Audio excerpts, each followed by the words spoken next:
ادخال موضوع ده ايمن الظواهري والقاعده يعني الموضوع ده اتهرس بتاع 500. لا استنى ثواني بس ثواني انا هديك الواقع بس استنى انت اديني الواقع والله لو النبي استنى انت اديني الواقع عشان الراجل يقفل. هو بدأ بأيمن الظواهري بس اصل هي ايه الموضوع دوت اتهرس قبل كده بتاع خلاص مش اتهرس 2000 مره بتهرسه ليه تاني؟ هشيل رجلك. وايمن الظواهري والقاعده والتفجيرات نفس القضيه بنفس العقليه بنفس خلاص قفلنا موضوع الظواهري والقاعده والشيخ حازم ده فخلينا في الوقائع. ممكن بس اكمل ممكن اكمل قول لي قدام الشعب المصري ثواني بقى انت لو سمحت حضرتك الدكتور ايمن انت حضرتك لا ثواني بس ممكن حضرتك تسمع. انا عايزك قدام انا بس عاوز اقول لك ان انت حضرتك اللي خدتنا في الحته انا اللي انت خدتنا هو قلق وابتدينا بنتكلم في الواقع. الدكتور ايمن الظواهري تمام.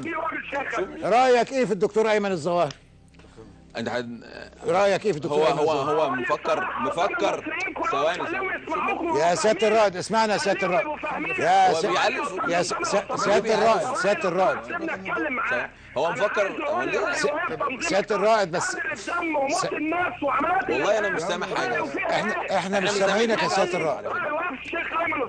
شوف طيب احنا بس عشان مش سامعين حضرتك كويس ارجوك خليك معايا. احنا مش سامعين حاجه بس نتمنى بس ان حضرتك رايك فيه ايه؟ سيبك من رأيي مش هنخرج عن الموضوع دلوقتي. احنا مش بنتكلم عن الدكتور ايمن الظواهري. لا ثانيه واحده وانت تهرس ولما تيجي تقول لك مش عايزين نهرس فلما اقول لك اعمل تقول لي لا هنخرج عن الموضوع يا دكتور حسام.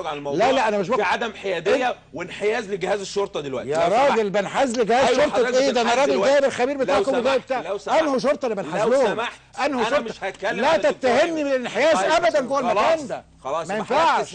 انا ما اتهمتكش في اللي انت عملته هنا. لا تتهمني بالانحياز تسمعني زي ما انا سامعك ولما يبقى في سؤال اساله لحضرتك ارجوك تجاوب عليه. لو سمحت مش حضرتك عاوز تتكلم عن الدكتور ايمن تقول لي لا ودلوقتي بتقول لي ايه رايك في الدكتور ايمن؟ هو انا لما اقول لك ما تتكلمش عن الدكتور ايمن تقول لي هتكلم. لو سمحت ما تغيرش الموضوع. انا برد على كلام هو هتديني على الحاله اللي انا عليها. برد على الكلام اللي هو هتديني الحاله ولا مش هتديني وقتي في الرد عليه زي ما انت الحاله ولا نغير الموضوع يا دكتور حسام؟ هتديني الحاله اللي عليها ولا هنغير الموضوع؟ بتسمي اللي حضرتك بتعمله ده موضوعيه وانصاف؟ انا بسميه منتهى الانصاف. فين بقى منتهى الانصاف؟ منتهى الانصاف ومنتهى الرد اللي انا برد عليه. سبتك تتكلم على كل الحاجات اللي انت عايز طيب يبقى حضرتك لما هو يتكلم اطلب منك تجاوبني على حاجه يبقى لازم حضرتك تجاوبني عليها.